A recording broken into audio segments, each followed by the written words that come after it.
এক নাম্বার ইমান, দ্বিতীয় নাম্বারে আমল।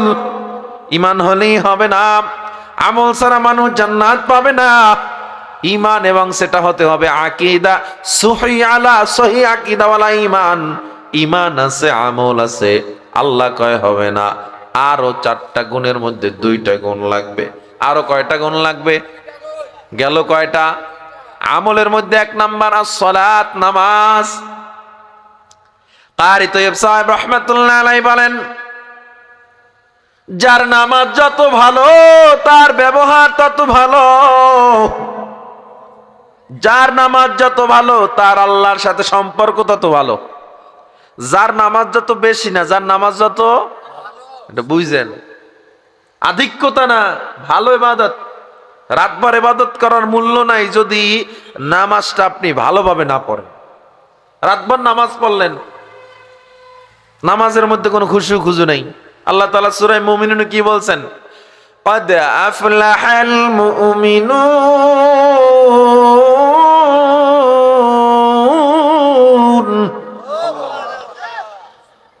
الذين هم في صلاتهم خاشعون।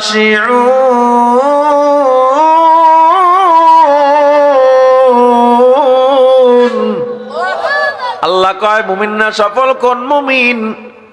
যেই মুমিন নামাজে খুশু খুজু রাখছে। যার নামাজে খুশু নাই, খুজু নাই, তার নামাজ আল্লাহর দরবারের দাম নাই। খুশু অর্থ হলো, তাফসীরে আসছে, পুরো শরীরটাকে আল্লাহর দিকে অবনত করে দেওয়া। খুজু হলো অন্তরকে আল্লাহর দিকে অবনত করে দেওয়া।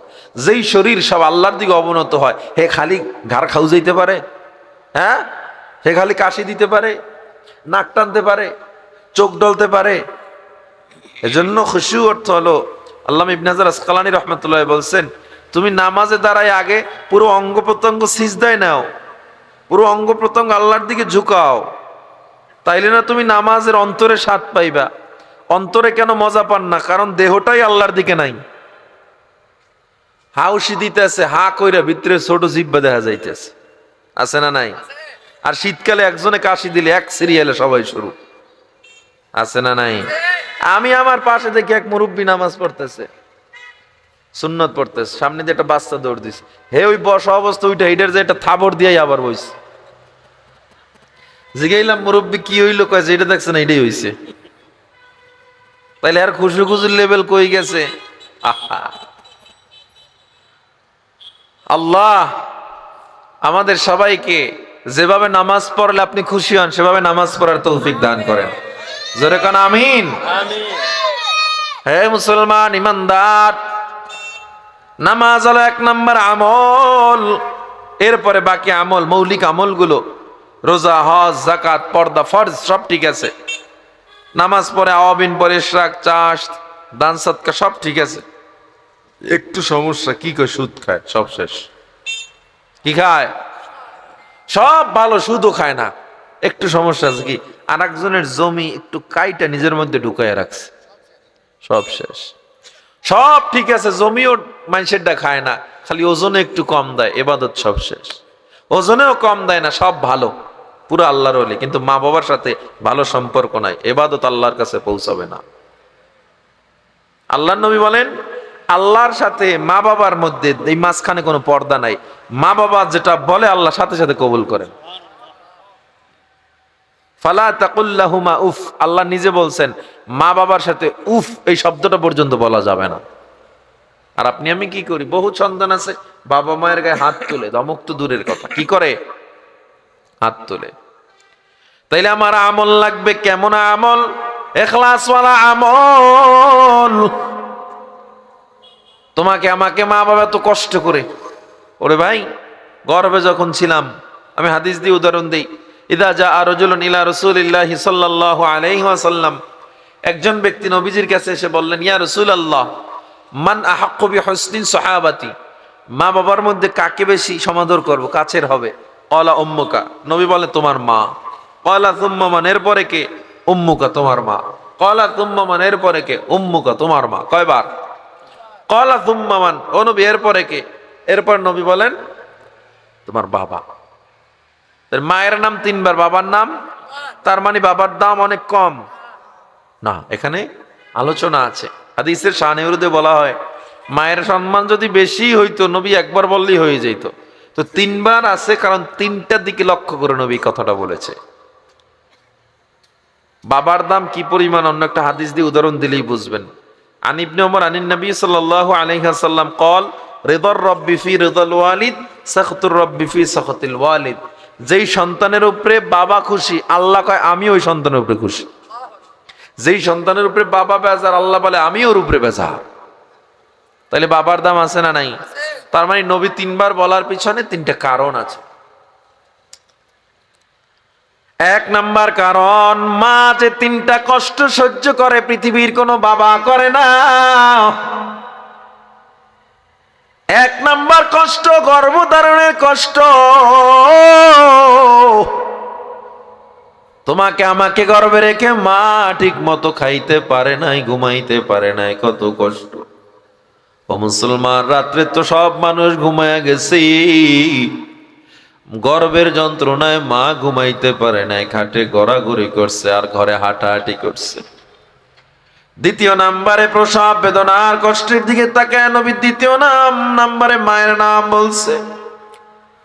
চিকিৎসা বিজ্ঞান বলে কোন মানুষের ব্যথা যদি 40 ইউনিট হয় ওই মানুষ দুনিয়ার জমিনে আর বেঁচে থাকতে পারে না। কিন্তু যখন তোমার আমার মা তোমাকে আমাকে দুনিয়াতে প্রসব করলো, মায়ের ব্যথা ছিল 56 ইউনিটেরও বেশি। 40 ইউনিট ব্যথায় যেখানে মানুষ মারা যায়, 56 ইউনিট ব্যথা মা সহ্য করে বেঁচে আছে। আমাকে একটু বলেন কার দয়ায়? ও মুসলমান, ইতিহাস পাবেন না কোনো মা সন্তানকে রাগ করে ফালাইয়া দিছে, এত ব্যথা কেন দিছো? বরং দেখা যায় চেহারার দিকে তাকাইয়া মা যেন নিমিষেই সব ব্যথা ভুলে যায়। এমন মা আমরা পাইলাম। তৃতীয় নাম্বারে আবার কেন নবী মায়ের নাম বললেন? কারণ লালন পালনের কষ্ট মা যা সহ্য করে পৃথিবীর কোনো বাবারাই পরিমাণ কষ্ট সহ্য করে না।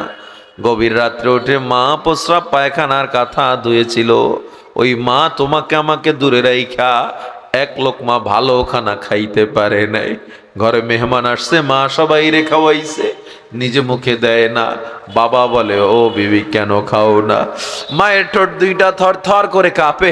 মা বলে আমি কেমনে খাবো, আমার বুকের মানিকটা তো দূরে আছে, বিদেশে আছে, পড়ালেখা করে, দূরে আছে, ব্যবসায় আছে, আমি কেমনে খাবো? এটা মা। এই তিনটে দিকে লক্ষ্য করে নবী মায়ের নাম কয়বার বলছেন? ও মুসলমান, তাইলে আমল হলো দ্বিতীয় গুণ। আমলের মধ্যে সব আমল তো লাগবেই, মা বাবার খেদমত লাগবে কি লাগবে না? সবাই বলেন। তৃতীয় নাম্বার গুণ, ওয়াতাওয়াসাউ বিল হক, সত্যের উপদেশ দাও, সত্য প্রচার করো। এটা একটু সমস্যা আমাদের ভিতরে।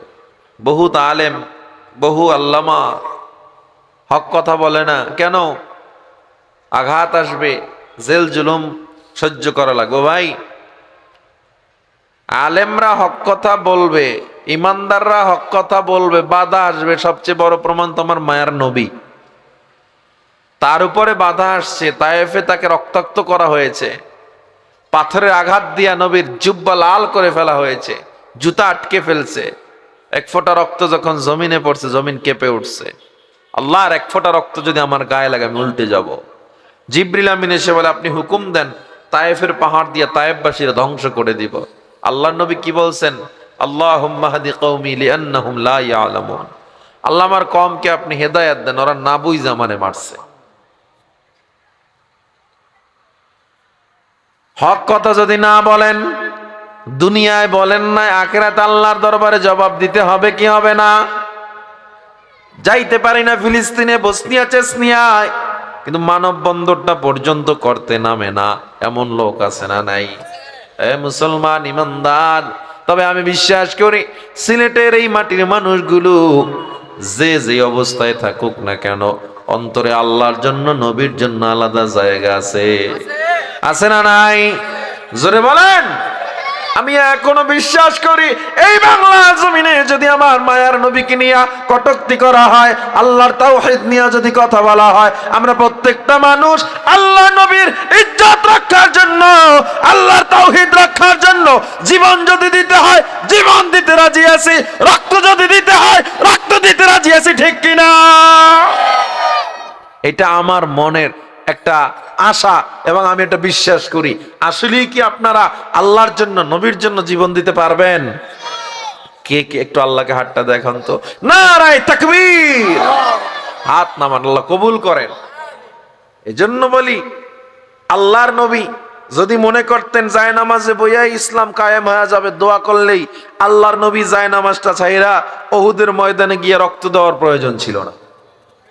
এর দ্বারা প্রমাণ 27টা যুদ্ধে নবী গেলেন, প্রমাণ হলো জায়নামাজের ইবাদত জায়নামাজে করতে হবে, ময়দানের ইবাদত ময়দানে গিয়েই করতে হবে।